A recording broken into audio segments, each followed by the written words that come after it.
Salut à vous, c'est Barbuche. Alors aujourd'hui il y a une petite vidéo pour vous parler de Ubuntu 16.10 mais avec le bureau cette fois-ci Gnome Shell. Alors Gnome Shell c'est un bureau que j'apprécie beaucoup, j'ai utilisé au début de mon utilisation pour Linux avec Linux Mint par exemple qui tournait avec Gnome Shell. C'est vraiment un bureau qui est très joli, très bien fait, bien pensé. Alors qui a aussi ses petits défauts mais on va essayer de faire un petit tour global de cette distribution. Pas forcément, surtout de ce bureau, parce que la distribution Ubuntu c'est la 16.10, donc c'est une intermédiaire qui va aller vers la prochaine LTS, mais elle qui sera que la 18.4 donc de Ubuntu. Donc pour l'instant du travail on va dire sous le capot, mais pas de gros changements visuels. Pour ma part, ça fait très longtemps que j'ai pas utilisé Ubuntu Gnome, donc j'ai découvert pas mal de petites choses, mais voilà, on va faire un tour global. Donc tout d'abord une barre tout en haut de cette distribution avec donc le réglage du son, le réglage de l'arrivée internet, donc filaire entre autres, puis le wifi normalement si on est connecté en wifi. On a la gestion du compte avec fermer la session et accès aux paramètres du compte. On a accès à l'extinction du PC, le verrouillage ou les paramètres, voilà, par cette petite touche. Au milieu, on a accès à un calendrier qui est plutôt bien fait. Il vous rappelle toutes les petites notifications que vous vous êtes mis à l'intérieur de votre calendrier, donc c'est plutôt sympathique, malgré pour moi un manque d'ergonomie parce qu'on ne peut pas interagir avec ce calendrier, quoi, du moins je n'ai pas réussi. On peut juste changer les jours et regarder s'il y a quelque chose de noté. Alors est-ce que je vais arriver à trouver quelque chose? Parce que je me suis noté quelques petites choses, je crois bien, mais apparemment je vais pas arriver à les trouver. Soit est-ce que j'arrive à trouver quelque chose? C'est pas dit. Ben non. Je sais plus où c'est que j'ai mis les infos. Et ben voilà. Bon, mais c'est pas grave. Soit. Donc un calendrier qui est plutôt pratique, mais manque d'ergonomie. Et voilà, c'est un calendrier qui est sympathique, mais peut mieux faire. On va dire ça comme ça. Tout en haut à gauche, alors on arrive sur un bouton activité. Quand on clique dessus, on arrive donc sur ce bureau, pour ceux qui ne connaissent pas. C'est en fait la base du bureau avec une barre de recherche et toutes les fenêtres ouvertes dans votre PC. Donc je vous remontrerai après. Et aussi sur le côté droit, nous avons la barre, hop, je reviens, la barre, voilà, avec les différents bureaux. Alors là, au départ, vous en avez deux, mais au fur et à mesure, ils se rajoutent. Je vais vous montrer ça aussi après. On a les favoris en termes de logiciels euh, et une petite touche pour accéder directement à la liste des logiciels. Voilà. Alors, des logiciels qui sont relativement les mêmes que l'on trouve sur Ubuntu, hein. Euh, Globalement, hein, à quelques exceptions près, si je dis pas de bêtises. Entre autres, hein. Alors pour ma part, je vais vous montrer l'agenda tout d'abord en premier. Donc l'agenda, ce que je vous parlais il y a 2 minutes, donc il est relativement simple, mais plutôt bien fait. Pour ma part, il est connecté. J'ai créé, moi j'ai un petit compte Google pour faire des tests, et donc je me suis amusé un peu à faire quelques petits tests, et c'est plutôt pas mal. Ça marche relativement bien et ça a reconnu de suite au départ de ma connexion à Ubuntu Gnome mon compte Google, hein. J'ai juste eu à rentrer mes codes d'accès et il a fait tout le reste. Donc ça c'est plutôt sympa et niveau connectivité cette distribution est vraiment très bien faite. Et ce bureau surtout. Donc voilà, on a la possibilité de mettre en mois, en année, se balader selon les mois, les années, donc c'est relativement simple. On peut revenir à aujourd'hui en cliquant. Voilà. Euh, Ici, on a accès à donc ajouter un événement ou synchroniser. On peut aussi décocher. Donc voilà. Donc vous basez pas à cette adresse mail parce que ne m'envoyez pas de mail.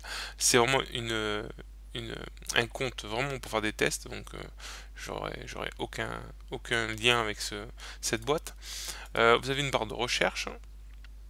Voilà. Alors après, en termes d'utilisation, il est pas mal, mais il y a certaines choses qui sont mal pensées. Par exemple, voilà, si je me mets sur ce carré, je clique, automatiquement il m'ouvre pour créer un nouveau rappel. Donc par exemple, moi, je vais taper repas, voilà, je dirais une bêtise. Voilà, automatiquement, bon là il va juste dessous me demander si je veux personnel ou dans Barbuche, voilà, dans mon compte. Donc bon, on va dire que je reste comme ça. Personnellement, si je regarde bien, là, je clique sur ajouter, terminé, il me le met à l'heure où on est. Donc c'est un peu dommage. Donc on est obligé de cliquer dessus, voilà, pour qu'il vous ouvre cette fenêtre avec le réglage des heures et des jours, voilà, journée entière, les heures, la date, et si on veut rajouter un emplacement et une petite note, ou le supprimer, bien sûr. Voilà, c'est pas très bien fait, et ça je trouve ça un peu dommage. Si je reclique dessus par contre, mais que je fais, donc je remarque pareil, mon petit mot, et là il faut que je fasse, voilà, modifier, je ne sais plus ce qui est marqué, modifier quelque chose, bref, on atterrit sur cette petite fenêtre qui permet de régler. Donc c'est un peu dommage, c'est un peu ce que je retrouve souvent sous cette distribution et ce bureau, le manque d'ergonomie, c'est pas...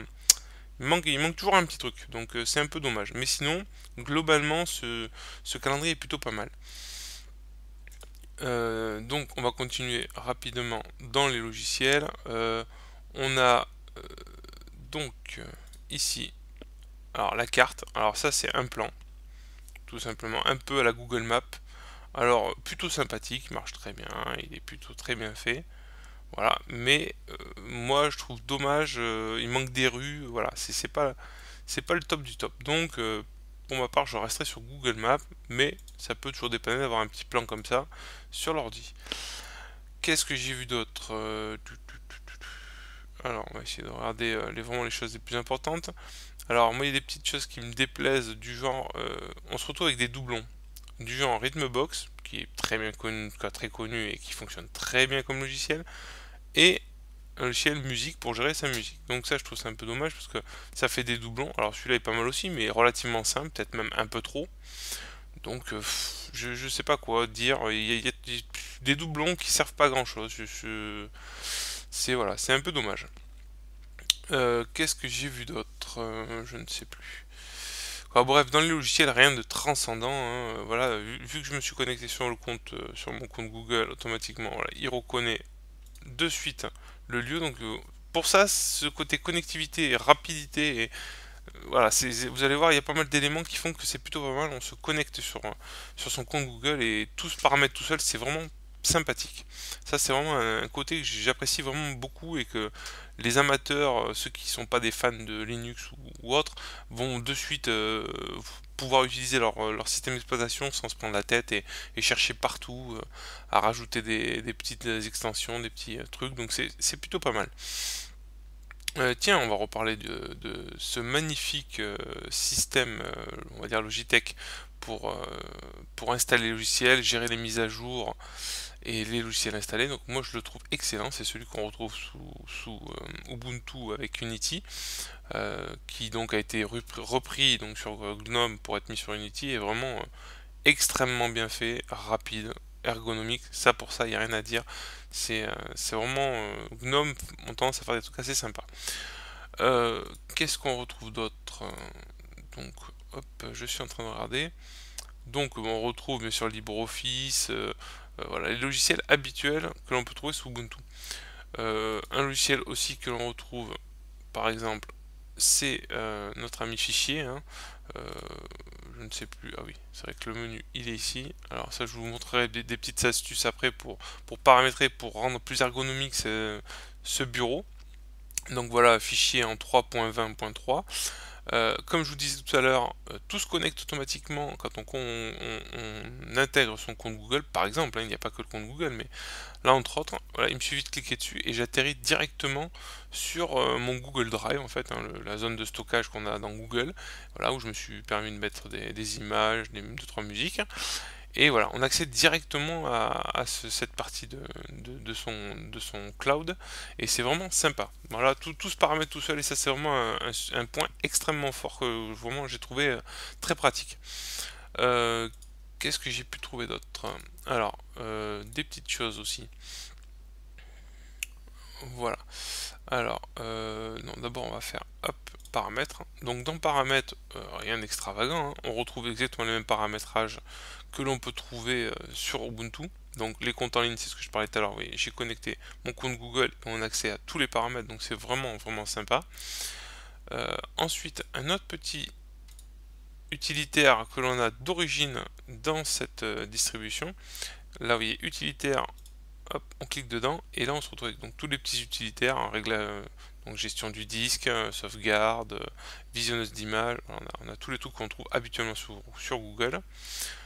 Quoi, sur Google, que je dis comme bêtise, sur Ubuntu et Ubuntu GNOME. Euh, un petit truc en plus, donc ce que je fais souvent installer, quoi, ce que je parle sur mes vidéos sur Unity, c'est Unity Tweak Tools. Là, on a l'équivalent, c'est le Tweak GNOME, hein, qui est lui installé d'origine et qui permet de régler tout ce bureau et de le paramétrer en étant un peu plus sympathique. Donc voilà. Donc déjà, on a l'accès à un thème sombre, donc on peut cliquer dessus et donc se retrouver, hop, avec un thème sombre comme ceci, qui est plutôt sympathique aussi. Donc ouais, avec tous les réglages bien sûr, hein, d'icônes, curseur, ah ouais, on peut désactiver aussi les activités animation, ce qui va alléger l'utilisation du processeur et surtout de la carte graphique, donc pour les vieux PC ça peut être pas mal. On a le petit onglet application au démarrage, donc il suffit de cliquer et dans la liste de faire ajouter les logiciels qui doivent démarrer en même temps que le système d'exploitation. Barre supérieure, bon, moi j'ai cliqué sur ça, on peut afficher la date, les secondes, le numéro de semaine, bref, voilà.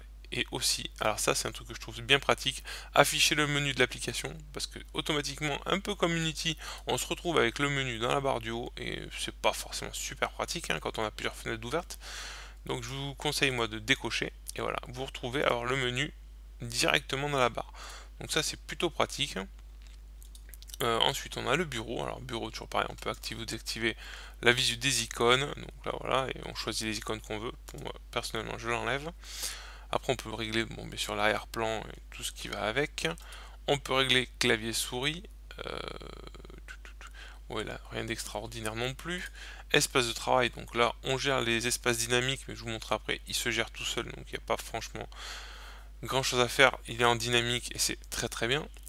Les extensions, alors là il y a des extensions qui sont plutôt sympathiques. Alors une petite extension que j'apprécie beaucoup, c'est celle-ci je crois, voilà, application menu. Alors elle vous permet d'avoir un menu directement en menu déroulé, donc beaucoup plus pratique si on cherche un logiciel et le lancer directement, hein. On n'est pas obligé de passer par le gros menu qui nous oblige à cliquer plusieurs fois, des fois c'est pas forcément super ergonomique, donc en passant par là c'est beaucoup plus rapide. Et si vraiment vous voulez accéder donc au menu, vous cliquez en bas et là vous retombez sur ce menu où il y a toutes les fenêtres bien sûr qui apparaissent, que je vais vous remontrer après. On va continuer à paramétrer. Un autre petit truc que j'avais trouvé sympathique, non c'est pas celui-là, je me rappelle plus. Ce n'est pas ça non plus. Alors je me suis trompé ou quoi? Il doit être par là. Voilà, emplacement. Donc voilà, vous cliquez sur place statut indicator et ça vous permet directement là aussi d'avoir une barre pour accéder par exemple à votre logiciel fichier et toutes vos données. Donc ça peut être pas mal d'avoir un raccourci comme ça. Et un dernier petit truc que j'ai trouvé sympa moi, c'est Workspace Indicator. Voilà, le petit carré en haut qui vous permet de passer d'un poste de travail à l'autre. Voilà, quand vous utilisez des multipostes de travail bien sûr, hein, pour ceux qui aiment bien jongler. Alors le petit bémol là-dedans, c'est que l'extension, autant celles qui sont installées très bien, marchent très bien, il n'y a pas de souci. Autant si on veut en rajouter et si on ne connaît pas bien GNOME et on arrive un peu comme un cheveu sur la soupe, bon bref, pas terrible parce que là on est obligé de cliquer sur catalogue d'extensions qui nous ouvre donc une fenêtre Firefox qui nous dirige vers le site de GNOME Shell, qui lui-même nous propose une liste donc d'extensions qui bien sûr est en anglais, donc pour ceux qui sont pas forts en anglais ou qui aiment pas trop, c'est un peu moyen. On va cliquer sur la petite extension qu'on veut. Voilà, on a le descriptif en anglais, tout ça, donc toujours. Bon, après l'anglais n'est pas non plus un drame, mais bon, voilà, celui qui connaît pas trop l'anglais et personne un peu plus âgée ou autre, bon, on va avoir plus de mal. Et de là, si on veut l'installer, on clique là-dessus, sur le lien qui est tout en bas, qui nous bascule sur une nouvelle page GitHub où il y a l'extension. Rien de très très clair, de très voilà. Alors, pour celui qui connaît pas, il va vite abandonner. Voilà, donc ce que j'ai fait moi-même, j'ai pas envie de me prendre la tête. Ensuite, les fenêtres. Donc les fenêtres, qu'est-ce qu'il y a comme petit paramétrage que j'ai trouvé sympa? Boîte dialogue. Non, rien d'extra. Bon, il y a plein de petits paramétrages, hein. Voilà, on peut maximiser, minimiser. Ça, c'est les petits icônes qu'on a en haut que l'on n'a pas d'origine sur Google Shell, GNOME Shell, je voulais dire. Donc voilà, on clique pour le bouton minimiser et le bouton maximiser. On se retrouve, voilà, les boutons, ils apparaissent. Donc pour ceux qui préfèrent l'avoir, on peut les rajouter. Ensuite, police, bon, ben, bien connu, hein, on règle les caractères de police, la taille, tout ça. La saisie, alors là, c'est des petits paramètres supplémentaires, donc à voir. Et en dernier, on peut gérer donc tout ce qui est énergie, hiberner si moniteur externe est connecté, voilà, bref. On a pas mal de petits réglages. Donc voilà pour le petit paramétrage que je vous conseille. Moi j'aime bien mettre ce bureau comme ça. Et donc à partir de là, bon, on peut s'amuser donc à partir de là à lancer quelques logiciels. Donc voilà, on va faire fichier, voilà, on va faire hop la Logitech, on va faire un dernier petit logiciel, hop, la barre d'outils personnalisable, voilà. Donc on a quelques petits logiciels qui sont sympathiques. Alors pour info, moi je tourne sous VirtualBox là pour vous montrer sa distribution, donc un peu moins fluide, un peu moins joli, moins réactif, hein. Mais sinon en termes normal, je l'avais testé déjà pas mal de fois, il fonctionne extrêmement bien. Donc sur ce point-là, il n'y a rien à redire. Donc par exemple, ben là, on veut retourner ce que je vous disais tout à l'heure sur ce bureau, sur ce menu qui vous permet d'avoir toutes les fenêtres d'afficher. Donc là, ben voilà, on peut s'amuser à basculer d'une fenêtre à l'autre, de les supprimer, quoi, de les fermer, et de jongler aussi avec les multi-bureaux. Il nous suffit de faire glisser une fenêtre, si j'y arrive, voilà, de la placer dans une deuxième fenêtre, voilà, et automatiquement, comme c'est en dynamique, un troisième bureau s'est créé. Donc là, on peut aussi s'amuser à basculer entre les... Et voilà, il en crée un quatrième, et ainsi de suite. Voilà. Donc là, on va revenir sur celui-là, par exemple. Et à partir de maintenant, si je clique, voilà, j'ai mes 4 bureaux qui ont été créés, qui réapparaissent. Et je peux, voilà, jongler, passer d'un bureau à l'autre. Si on veut travailler sur un bureau, sur chaque chose, voilà, sur chaque logiciel, ben on peut se permettre comme ça de basculer d'un bureau à l'autre. Donc c'est plutôt pratique. Et ces petites extensions permettent d'aller un peu plus vite. Voilà pour ma part, un tour global de ce logiciel, de ce système d'exploitation. Je pense avoir parlé des grandes lignes de cette distribution, hein, les réglages, tout ça. Ça reste un Ubuntu, donc quelque chose de très fiable et très bien fait. Bon là c'est une version 16.10, donc comme j'ai dit c'est une version intermédiaire. Pour ceux qui veulent du stable et veulent l'utiliser à long terme, je vous conseille plutôt la 16.4, donc la version LTS en attendant. Pour ma part, je pense vous avoir montré la plupart des choses qui étaient vraiment très intéressantes sur cette distribution. Il y en a encore pas mal d'autres, je pense, mais j'ai fait un tour global. Voilà, donc à vous de la tester. Donnez-moi votre avis sur ce bureau Gnome. Moi, je l'ai utilisé il y a très longtemps, je le trouvais excellent. Ça faisait un petit moment que je ne l'avais pas testé. Il est toujours sympathique, il y a eu des avancées, il y a eu des améliorations. Il y a encore du travail, comme je dis, voilà, il y a du peaufinage à faire un peu partout. Donc, mais voilà, globalement, c'est un bon bureau et qui est plutôt pas mal et qui demande encore à avancer. Voilà. Donc j'espère que cette distribution vous a plu. Moi, je vais continuer à essayer de vous faire encore des petites vidéos. Je vous souhaite une bonne journée ou une bonne soirée, je ne sais pas. Mais dans tous les cas, moi, je vous dis à une prochaine vidéo. Allez, ciao, bye bye. Allez, au lit.